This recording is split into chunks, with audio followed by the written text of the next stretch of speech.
Maverick, if anyone doesn't know us, we do trail running events ranging from 5K all the way up to 100K with our first one that we did on Saturday, hence the eye bags I have right now.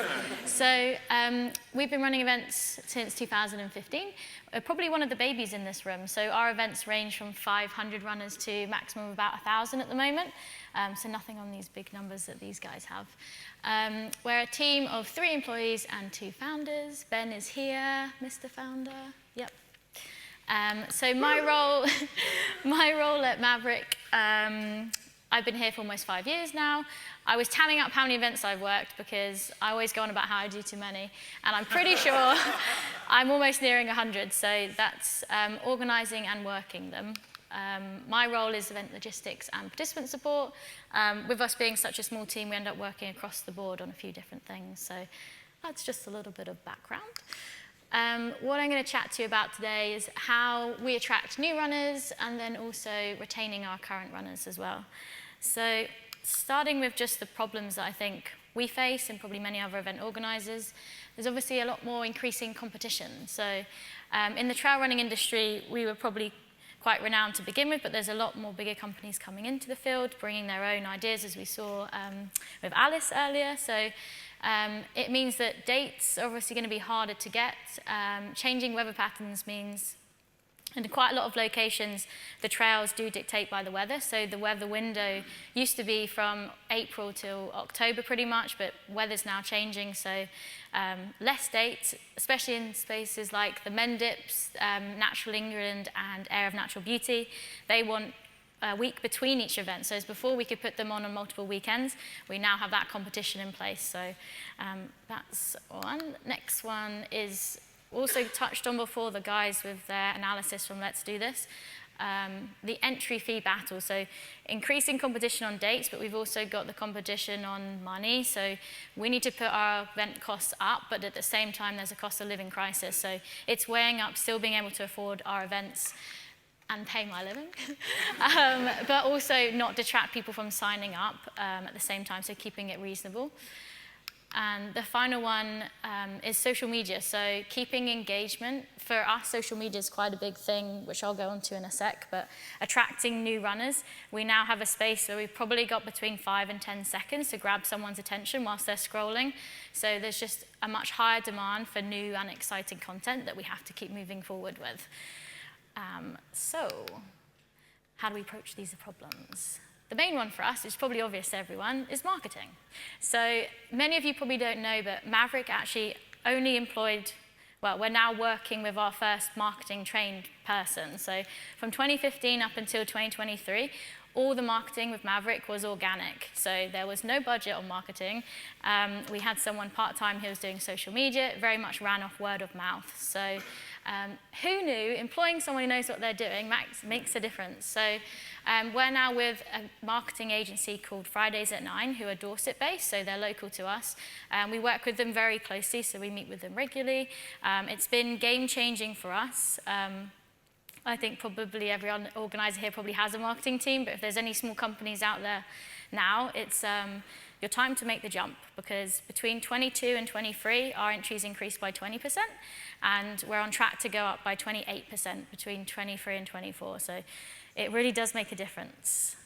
I've put a few points together on what we've worked with the marketing team. So we do focus a lot around candid content. So it's not just about the race shots that we have and pushing those on social media. We very much try to harness the pre and post event experience. So that's like products, so partner beers, eating pizza, chatting, those shots that aren't posed and really capture people's pure enjoyment. Alongside that is also having good photographers. So we pride ourselves on having the best photographers. I think a lot of events are moving more towards this, especially in the trail industry. You don't generally find point-and-shoot cameras that you would have at road races. It's very much hiding in the bushes, getting that shot that's, you know, with the forefront a little bit blurry. So having excellent photographers is something that we've been keeping and we will push to do, just to make sure our content is up to date and as good as possible. And lastly, we've got a multi-buy offer. So our events, we try and push people. It's maybe a little bit easier for us than the bigger companies because we have 20 to 25 events, which are all pretty much a similar formula. People know what they're getting. But when someone lands on the Let's Do This page, they are upsold other events to attend. So if they add more than one to their basket, they immediately get a discount. So we push that a lot. So that's signing up to multiple events themselves or them and other friends. So we also don't do seasonal offers. So we don't do Black Friday or anything during like Easter period. So this multi-buy offer runs the whole way through, which I think helps with consistency for runners. It's interesting to say about with Great Run when you're talking about doing like early bird offers and things. We haven't actually ever tried that. So maybe that's something, a strategy we'll move into. But for now, this seems to work quite well for us. So I've got a few stats just on this page based around that. So on the multi-buy, we've got 21% of runners who will use the multi-buy and sign up to at least 2 events. And then 8% of our runners attend 3 or more events. And these stats were from last year. So hoping it's higher this year. So customer experience, we're ranked quite highly on Let's Do This. And we also use Race Check, which we check after every race from a feedback point of view. And we're also ranking highly on there. I don't believe we have an event that's under 4. So yeah, that's what we aim for.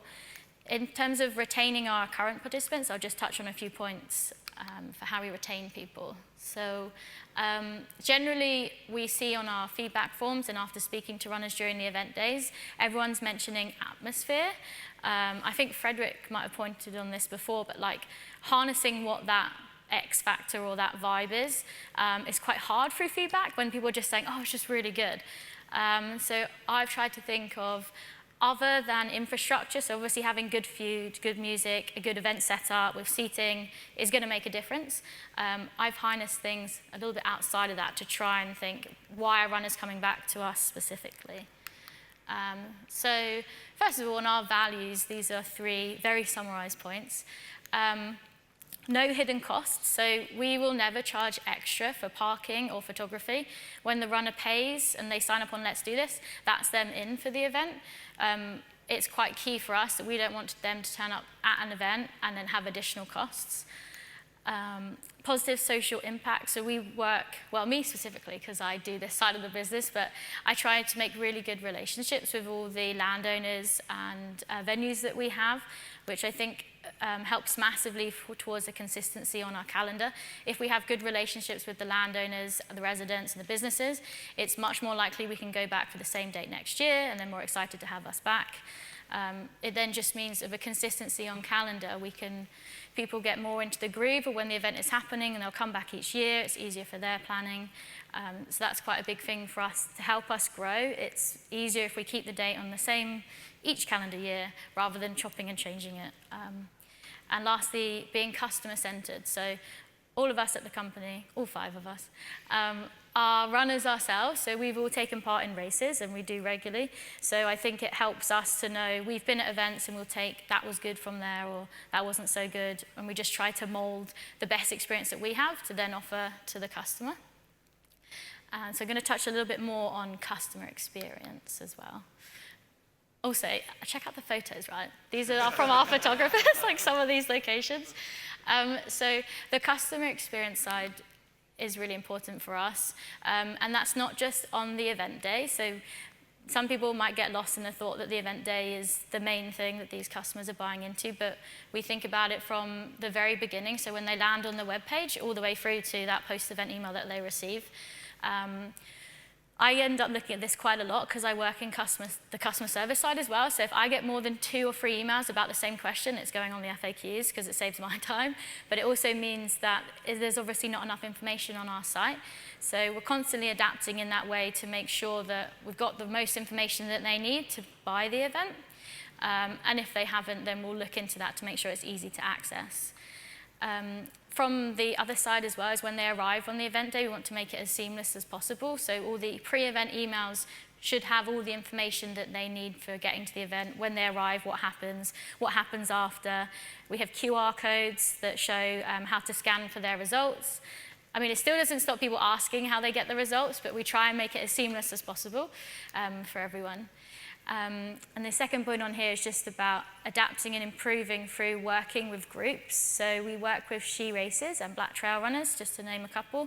And we really rely heavily on their analysis and survey from the data that they collect, so how we can improve going forward in those areas. And last but not least, for building the atmosphere at our events, it's definitely down to the community that we have. This is a little snapshot of our run project. So we have a side of the business that deals with we've set up a run club that has hubs. So there's 30 different run hub leaders who are all volunteers across 17 different counties. And it's a way to create a safe space for introducing to trail running. With the ultimate aim of coming through to race, but essentially it's just to get people into trail running at first and meet like-minded people, and then hopefully to take part in our lower end, so our 5Ks and our 10Ks, and with the progression up to all the way to ultra. It really wouldn't be without these guys who will give up their time regularly. I think there's about 500 runners that are actively taking part in run hubs over each month. So that's our Maverick Run project, and the volunteers as well. Because we get quite frequently when someone volunteers at an event, they do come back, and in fact, all of our volunteers that come through are people who have raced with us before. Just seeing a regular face each time, I think, helps create a friendly environment, and the more people that take part, I think it generally I need to pull the stats, but I think runners who have run with about 10 events, they automatically end up becoming volunteers with us as well, so it's quite nice to keep that family vibe going. That is me done. I think I sped through that, but I'm just going to finish on a really short video which I think sums up the atmosphere at our events and hopefully entices you to come and run with us. So I'll start that now.